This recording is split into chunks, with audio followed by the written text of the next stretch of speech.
The great hall of the Citadel of Accord had never felt so cold, and the 12 elder species who ruled the galaxy sat in their ancient seats with fear written across their alien faces. Ambassador Kethrin of the Silith Collective stood at the center of the chamber, his forearms trembling as he activated the holographic display that would show them all exactly how they were going to die. "The Varathi swarm has awakened," he announced, his voice echoing through the massive hall. "And it moves faster than any of our projections predicted." The hologram showed a dark cloud spreading across the star map like a disease, consuming everything in its path with terrible hunger. For 10,000 years the Council had governed this galaxy in peace, believing themselves to be the masters of all they surveyed. But now they faced something that cared nothing for their wisdom or their power. The swarm was ancient beyond measure, a force of pure consumption that awakened every few centuries to feed upon entire civilizations, before returning to its dormant slumber. "How many systems stand in its path?" asked High Chancellor Morveth of the Ascended Ones, his luminous form flickering with anxiety. 17 inhabited systems will fall within the next standard year," Kethrin replied, "and our military projections show a success probability of less than 1%. If we choose to fight." Murmurs of despair rippled through the assembly as the elder races contemplated the end of everything they had built. The Rithani delegate spoke next, his insectoid mandibles clicking with nervous energy as he asked the question. Everyone feared to voice. "What are our options for survival?" "Evacuation of the core worlds is possible," Kethrin admitted, "but we would need to abandon nearly 40% of our combined populations to their fate." Silence fell upon the chamber as the weight of that terrible choice pressed down upon them all. These were the oldest and wisest species in known space, beings who had mastered faster-than-light travel and built wonders that defied the laws of physics. Yet they sat paralyzed before this ancient threat. It was then that a voice spoke from the far end of the chamber, a voice that belonged to the youngest and least significant member of the Council. "Earth requests permission to address the assembly." Every eye, every sensor, every perceptual organ turned toward the human delegation, and many of the elder races struggled to remember why these newcomers were even present. Humanity had only been granted provisional membership 40 years ago, a symbolic gesture meant to encourage a promising but primitive species. They had no real power here, no ancient wisdom to contribute, no fleets worth mentioning in the grand calculations of galactic warfare. Director Elena Vasquez stood from her seat, a small woman with dark hair and eyes that burned with something the Council had not seen in a very long time. "You may speak, human," Chancellor Morveth said with barely concealed condescension, "though I cannot imagine what counsel you might offer in this dark hour." Elena walked to the center of the chamber, her footsteps echoing in the vast silence as every delegate watched with mild curiosity. "I have listened to your projections and your plans for evacuation," she began, her voice steady and clear, "and I find myself confused by something." "Confused by what?" asked the Silith ambassador. "Confused by why no one has mentioned fighting back." Gentle laughter rippled through the chamber, the kind of laughter adults reserve for children who do not understand the ways of the world. "Young one," said the ancient Morveth with something approaching kindness, "we have fought the swarm before, many thousands of years ago when our civilizations were at their peak of military power, and we lost billions of lives in a war we could not win. The swarm cannot be defeated through conventional warfare," added the Rithani delegate, "as it learns and adapts faster than any force we can muster." Elena nodded slowly, as if she had expected exactly this response. "I understand your fear," she said, and the word made several delegates bristle with indignation, "because I have read your histories and studied your defeats. But I must tell you something about my species that perhaps you have not understood." She paused, looking around the chamber at the ancient beings who had dismissed humanity as insignificant. For decades, Earth will not evacuate, and Earth will not hide, and Earth will not watch while billions of innocent people are consumed by this monster." The laughter died away as the delegates realized she was completely serious. "Earth will stand and fight." Chancellor Morveth leaned forward, his glowing form pulsing with what might have been concern or pity. "Director Vasquez, your courage is admirable, but your species is young and does not comprehend what you are proposing. The swarm has destroyed civilizations far older and more powerful than humanity. Perhaps, Elena replied, but those civilizations are not humanity, and you do not know what we are capable of when our survival is threatened. The Silith ambassador made a gesture of dismissal with his forearms. Your entire combined fleet numbers fewer than 200 vessels, and the swarm fields millions of drones. What possible difference could you make? Give us 6 months, Elena said, her eyes meeting those of every delegate in turn, and you will see exactly what difference humanity can make. The council deliberated for less than an hour before reaching their decision. They would grant humanity permission to mount their noble last stand against the swarm, not because they believed it would succeed, but because they admired the foolish courage of this young species. Let them die with honor, the elder races thought, while we prepare our evacuation plans and preserve what can be preserved. As Elena Vasquez left the chamber, the Rithani ambassador caught up with her in the corridor outside. I mean no disrespect, he said quietly, but I have studied the mathematics of this war for decades, and there is simply no scenario in which your people survive what is coming. Why would you throw away your civilization on an impossible fight? Elena turned to face him, and something in her expression made the ancient insectoid take a step backward. Because we are human, she said simply, and when everything seems impossible, when all hope appears to be lost, when the universe itself seems determined to destroy us, that is precisely when we are most dangerous. She walked away without another word, leaving the Rithani ambassador alone with his confusion. Back on Earth, as Elena's ship entered the solar system, a message was already being broadcast to every nation on the planet. The words were simple, but they carried the weight of human history behind them. Protocol Prometheus is now active. All of humanity is called to war. And in homes and cities and villages across the blue world that had birthed an impossible species, people looked up at the stars and began to prepare for the fight of their lives. The elder races had given humanity 6 months to build their army. They had no idea what they had just unleashed upon the galaxy. Director Elena Vasquez stood before the United Nations General Assembly just 12 hours after returning from the Citadel of Accord, and the faces looking back at her represented every nation, every culture, and every dream that humanity had ever known.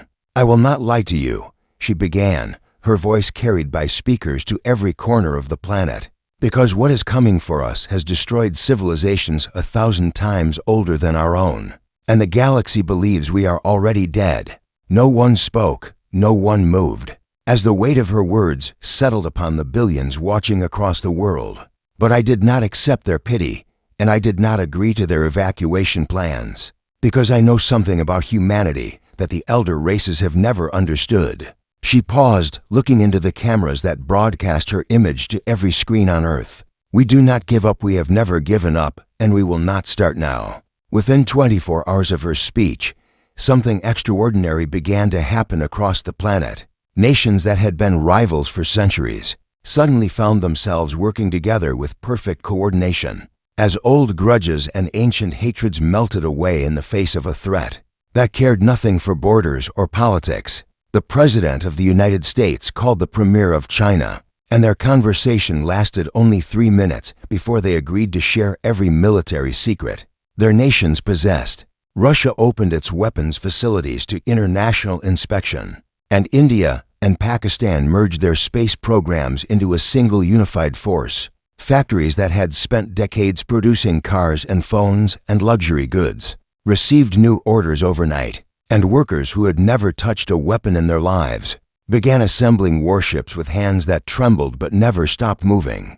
The transformation was so fast, so complete, that the council observers stationed on Earth could barely believe what they were witnessing. Ambassador Threx of the Rithani sent his first report back to the Citadel after just 1 week, and his words would later become famous throughout the galaxy.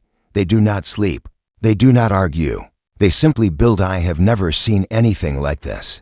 In my 300 years of diplomatic service, the numbers were staggering by any measure the council used. Human industrial output increased by 4,000% in the first 3 weeks, as every factory, every workshop, every garage on the planet was converted to war production. Scientists who had spent their careers competing for grants and prestige now shared their research freely across borders. and breakthroughs that would normally take years happened in days. A physicist in Germany solved a problem that had been blocking faster shield technology, and within hours her solution was being implemented in shipyards on every continent. An engineer in Japan discovered a way to increase weapons power by 300%, and he posted his designs publicly so that anyone could use them. But it was not just the machines and the weapons that amazed the council observers. It was the spirit they saw burning in human eyes. Veterans who had served in long-forgotten wars came out of retirement, their old hands still steady enough to teach the young how to fight. Teenagers who had never thought about military service lined up at recruitment centers, by the millions, ready to give their lives for a planet they had only just begun to understand how much they loved. Artists created propaganda that stirred something ancient and powerful in the human soul. Paintings and songs and videos that reminded people of every struggle their ancestors had overcome. The ice ages that had nearly wiped out early humanity they had survived. The plagues that had killed hundreds of millions they had survived. The world wars that had torn civilization apart they had survived. And now, facing the greatest threat in their history, humans looked at each other and saw not strangers but family, not competitors but allies, not separate nations but one united species. General Marcus Chen was placed in command of the unified human military, a decision reached by every nation in less than a day through unanimous agreement. He stood in the newly constructed war room beneath the Swiss Alps, surrounded by officers from every country who had set aside their different uniforms to wear the same simple gray of the Terran Defense Coalition. "We have for months left before the swarm reaches our outer colonies," he told them, his voice calm but his eyes burning with determination. "And I need a fleet that can meet them with everything we have." "How many ships do we have currently?" asked a Russian admiral. 212 combat-ready vessels," replied a Japanese commander. "But production is accelerating faster than we ever thought possible." "What about crew?" asked an American general. "Volunteers are overwhelming our training facilities," answered a Brazilian officer. "And we have had to create new programs to process them all. Everyone wants to fight." General Chen nodded slowly, looking at the holographic display that showed their solar system and the dark cloud approaching from the galactic rim. "Then we will give everyone the chance to fight," he said quietly. "Because this is not a war that generals will win from command rooms. This is a war that will be won by ordinary people doing extraordinary things." The words spread across the planet within hours, becoming a rallying cry that united humans in a way nothing else ever had. Ordinary people doing extraordinary things, that was what humanity had always been about. From the first cave dwellers who had dared to dream of something better to the astronauts who had walked on the moon, the council continued to send observers, unable to understand what they were seeing. These were the same humans who had been fighting each other just weeks ago, the same species that the elder races had dismissed as too divided and too primitive to ever matter in galactic affairs. Yet here they were, transforming their entire civilization in a matter of months, building a war machine that defied every projection the council had made. Ambassador Threx requested a private meeting with Director Vasquez after his second month of observation. "I must ask you something," he said, his mandibles clicking with genuine confusion. "Because I have watched your species for weeks, and I still do not understand what I am seeing." "Ask," Elena replied simply. "How is this possible?" he demanded, gesturing at the screens that showed the endless activity of human industry. "How can a species that was so divided become so united in such a short time? Where does this come from?" Elena smiled, and there was something almost sad in her expression. "It comes from fear," she admitted, "but not the kind of fear you are thinking of. We are not afraid of dying, Ambassador." "Then what are you afraid of?" "We are afraid of losing each other," she said quietly. "Of watching our children be consumed while we do nothing. Of going into the darkness without a fight. That is what unites us." The Rithani ambassador had no response to this, because in all his centuries of life he had never encountered a species that was more afraid of failure than death. As he left the meeting, he transmitted another report to the council. "I am beginning to think," he wrote, "that we have made a terrible mistake in underestimating these humans. They are not preparing to die nobly. They are preparing to win, and I am no longer certain they cannot do exactly that. Back in the war room, General Chen received the latest production numbers and allowed himself a small smile. They were going to be ready. The question now was whether ready would be enough. The Kepler 442 system was humanity's outermost colony, a small world of green forests and blue oceans, where 3 million people had built their homes among the stars. Admiral James Okonkwo stood on the bridge of the TDS Defiance, his dark eyes fixed on the sensor display that showed what was coming for them. 12 billion swarm drones, moving through space like a living nightmare, their organic ships pulsing with hunger as they approached the system. That would be their first taste of human flesh. "All ships report ready, Admiral," announced his first officer, Commander Sarah Webb. Her voice steady despite the fear that everyone on the bridge was fighting to control. "How many vessels do we have?" Okonkwo asked. 412 warships, sir, the third Terran fleet at full strength. 400 ships against 12 billion drones. And the mathematics of that equation would have made any other species surrender before the first shot was fired. But these were not any other species, these were humans. And surrender was a word that did not exist in their vocabulary. The Swarm Queen broadcast her message across all frequencies, her psychic voice pressing against the minds of every human in the fleet. "Submit and be consumed," she commanded. "Your resistance is meaningless and your species will feed the swarm for generations to come." Admiral Okonkwo stood from his command chair and walked to the main view screen, where the approaching swarm filled the display like a dark ocean. "This is Admiral James Okonkwo of the Terran Defense Coalition to all human forces," he said, his voice broadcast to every ship in the fleet. "And I want you to remember something before this battle begins." Every crew member in the fleet listened as their commander spoke words that would echo through history. "Behind us is Kepler 442, where 3 million of our brothers and sisters are watching the sky and praying we can protect. Then behind that is Earth, where our families wait to hear if we lived or died." He paused, and when he spoke again his voice was iron. "The swarm believes we are weak because we are young. They believe we will break because we are few. But they do not know what humans are capable of when everything we love is threatened."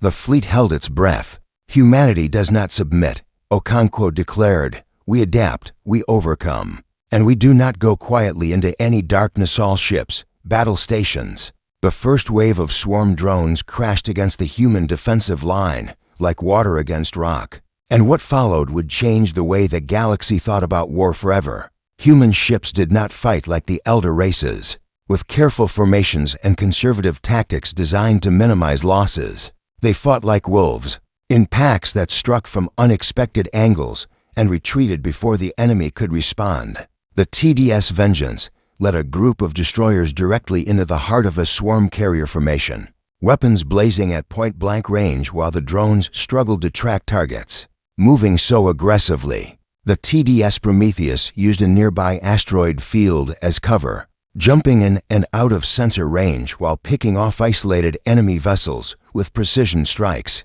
When the swarm adapted its tactics, the humans adapted faster. Captain Maria Santos of the TDS Fury saw her weapon systems failing after 6 hours of continuous fire, and she made a decision that no sane commander from any other species would ever consider. "All hands, abandon ship," she ordered calmly. "Evacuation pods to the Defiance. I will handle this myself." Her crew protested, but she overrode their objections with a single command. And within minutes she was alone on a dying ship facing a swarm carrier 10 times her size. She aimed the Fury at the carrier's reactor core and pushed the engines to maximum.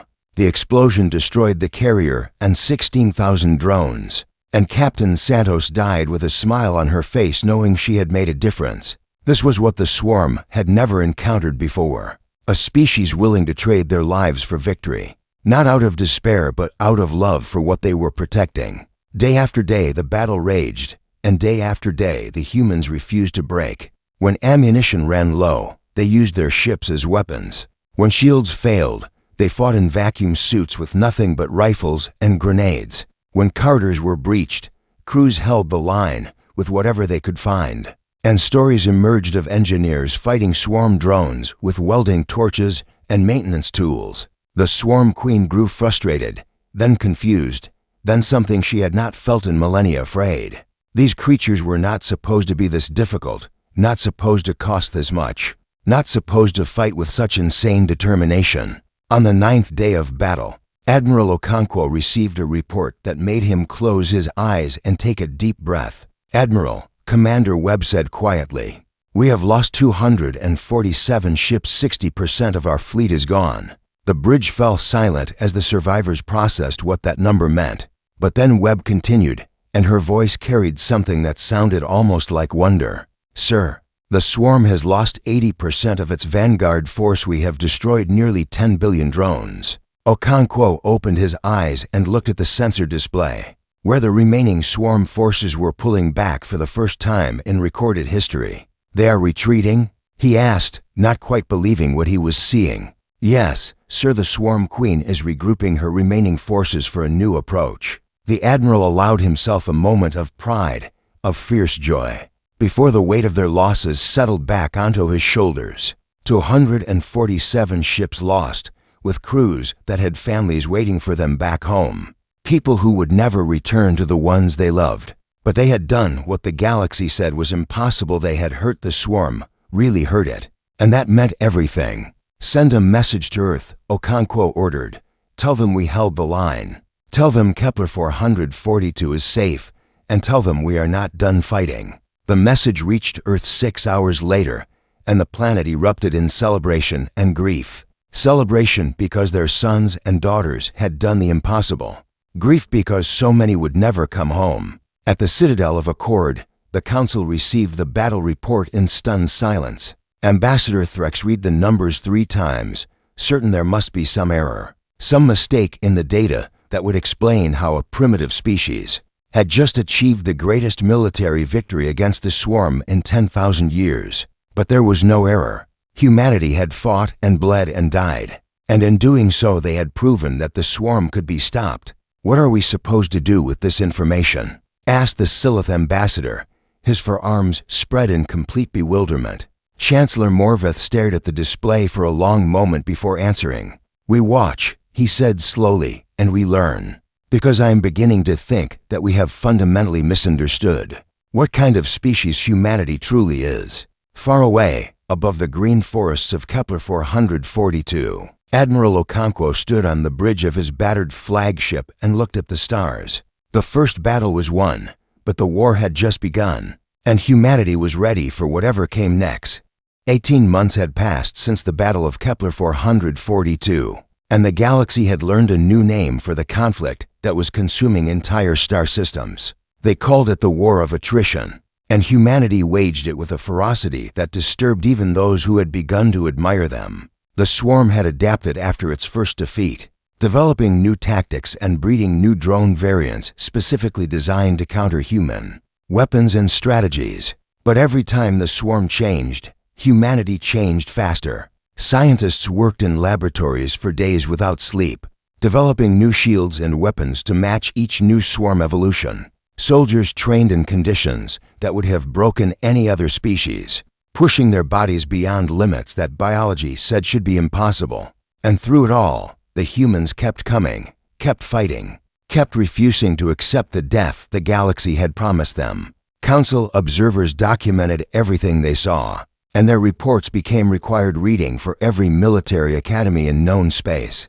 "I have witnessed what I can only call the human paradox," wrote Ambassador Threx in his most famous analysis. "Because individually these creatures are weaker than almost every spacefaring species. They live shorter lives, their bodies are more fragile, and they possess no natural weapons worth mentioning. Yet collectively," he continued, "they display an almost pathological refusal to accept defeat, a stubbornness that borders on insanity, and a willingness to sacrifice themselves that I have never seen in any other species." The war spread across 7 star systems, and in each one the story was the same. Human fleets would arrive, outnumbered and outgunned, and they would fight until either victory or death, never once considering retreat as an option. On the colony world of New Singapore, the swarm landed ground forces expecting easy conquest, and they found instead a population that had turned every building into a fortress. Old women fired weapons from windows while children carried ammunition through tunnels. Beneath the streets, factory workers who had never held a gun in their lives became soldiers overnight, and they held their city for 3 months until reinforcements could arrive. The swarm took New Singapore eventually, consuming the colony and its defenders. But the cost was so high that the Queen had to pause her advance for weeks to breed replacement drones. On the mining station of Titan Deep, 400 humans held off a swarm assault for 11 days with nothing but mining equipment and improvised explosives. When rescue ships finally arrived, they found 93 survivors standing in a field of swarm corpses, too exhausted to celebrate, but too stubborn to have surrendered. "Why did you not evacuate when you had the chance?" asked the rescue commander.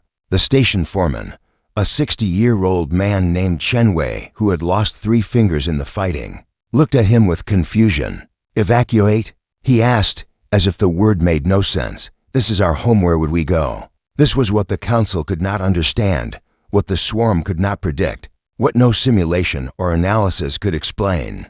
Humans did not fight for abstract concepts like duty or honor, though they had plenty of both. They fought for each other, for the person standing next to them, for the family waiting back home, for the simple, desperate need to protect what they loved. Ambassador Threx requested a meeting with Director Vasquez during the 16th month of the war, when the outcome still seemed uncertain and billions had already died. He found her in her office, surrounded by reports and casualty lists, her face showing the strain of leading a species through its darkest hour. "Your people are dying," he said without preamble, "billions of them. And the war shows no sign of ending. Why do you not negotiate?" Elena looked up at him with eyes that had seen too much death and too much sacrifice. "Negotiate," she repeated quietly. "The swarm has offered terms," Threx continued. "They would take only 3 of your outer colonies and leave the rest in peace. Surely that is better than this endless destruction." Elena stood from her desk and walked to the window, looking out at the city below where people went about their lives,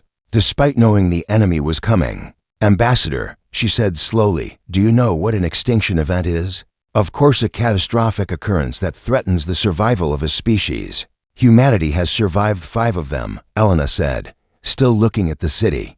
"Ice ages that covered our planet in frozen death, plagues that killed half our population, wars that made us question whether we deserved to exist at all." She turned to face him, and there was something ancient in her expression.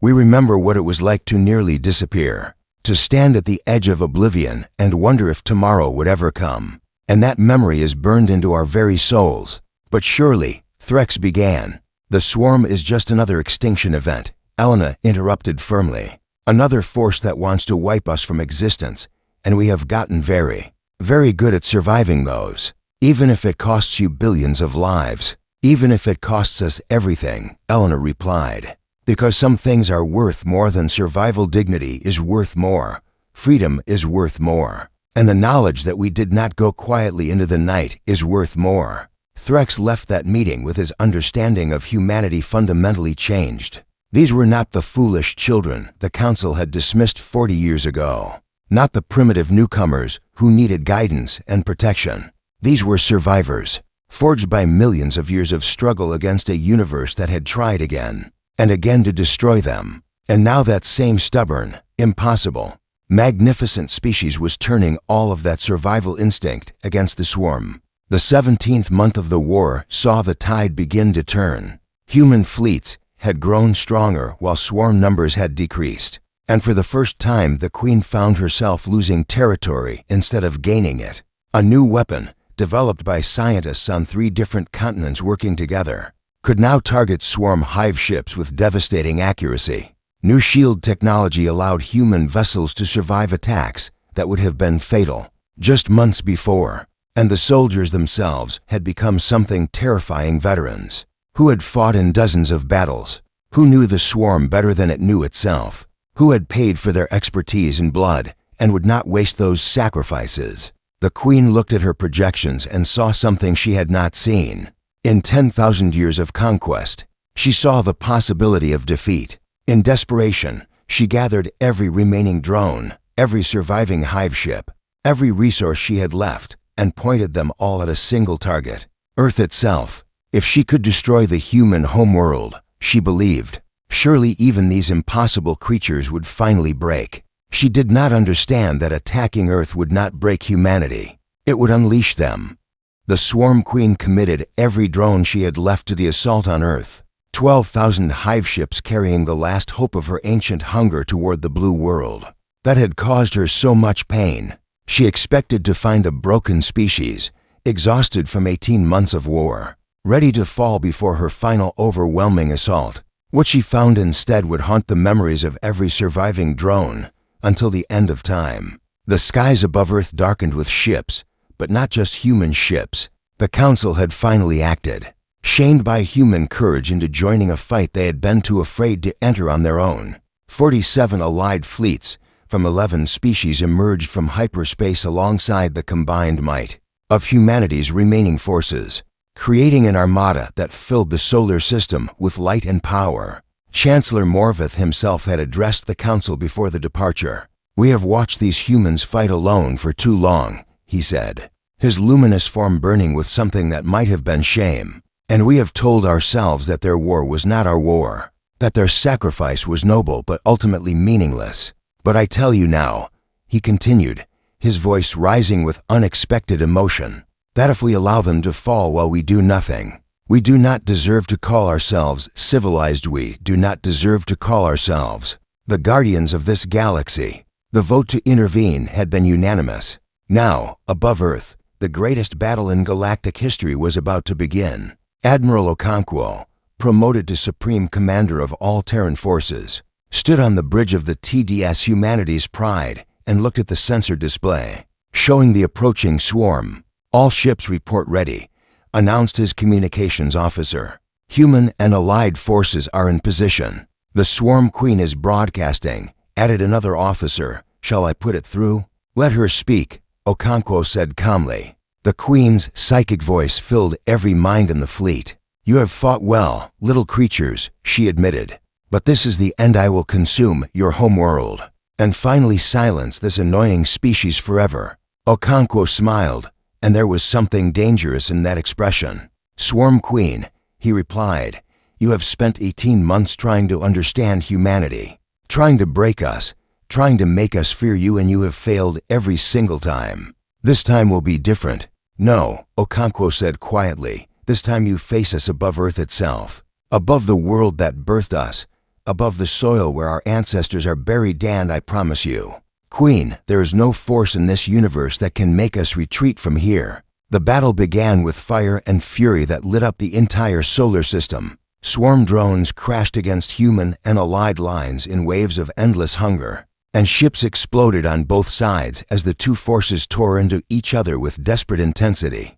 But something was different this time. The swarm was fighting to destroy, while humanity was fighting to protect, and that difference made all the difference. Human pilots flew with perfect precision because their families were watching from the planet below. Human soldiers fought with tireless determination because surrender meant the death of everyone they loved. Human commanders made brilliant decisions because failure was simply not acceptable. When Earth itself was at stake, hour after hour the battle raged, and hour after hour the swarm found itself losing ground. Allied forces fought bravely alongside their human allies, learning from their tactics, inspired by their courage, becoming something more than they had been before. And then, in the 29th hour of battle, a boarding party of human Marines cut their way into the Queen's flagship. Sergeant Major Lisa Chen led the assault, her power armor scarred from a dozen previous battles, her eyes burning with the fire of a species that refused to die.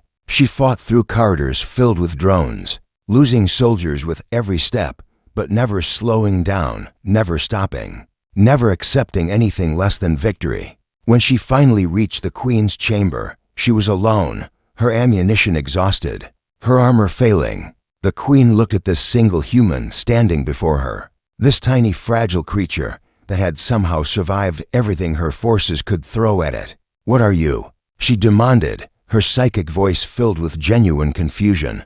"How can something so small, so weak, so temporary, fight with such strength?" Lisa Chen pulled her combat knife, a simple blade that humans had been using for thousands of years, and smiled. "I am human," she said simply, "and we do not break." She lunged forward, and the queen died with a human blade in her heart. Without their queen, the swarm drones fell into chaos, their hive mind shattered, their purpose destroyed. The surviving swarm scattered into the void, and for the first time in millennia, the galaxy was free of their threat.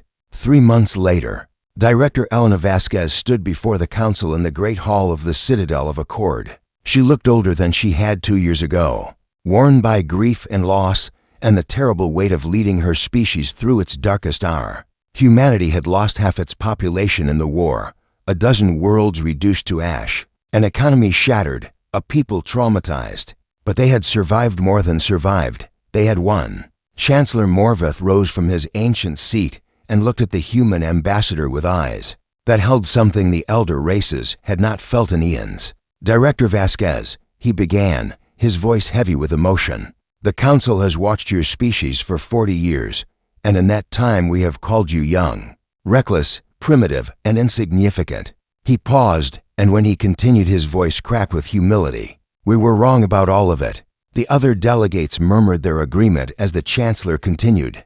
Humanity has done in 2 years what the council failed to do in 10,000. You have ended the swarm threat. You have united species that had never worked together before. And you have shown us what courage truly means. He stepped down from his platform and walked toward Elena, doing something that no chancellor had done in living memory. He bowed. Humanity has earned its place, he said, not as a provisional member, not as a junior partner, but as an equal, perhaps as something more. Elena watched as the other delegates rose from their seats, and one by one, all 12 elder species bowed to the human delegation.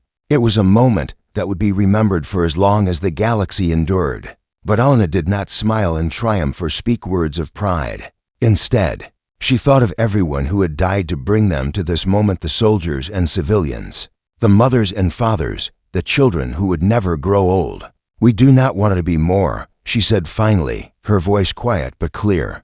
We just want to stand beside you, to help rebuild what was destroyed, to ensure that what we have all sacrificed was not in vain. She looked around the chamber at the ancient beings who had finally learned to respect her species. That is what humans do, she said simply. We stand no matter what, no matter the cost, we stand. The council remained bowed in silence, and in that moment the galaxy changed forever. Humanity had not merely survived. Humanity had arrived, and the universe would never be the same again.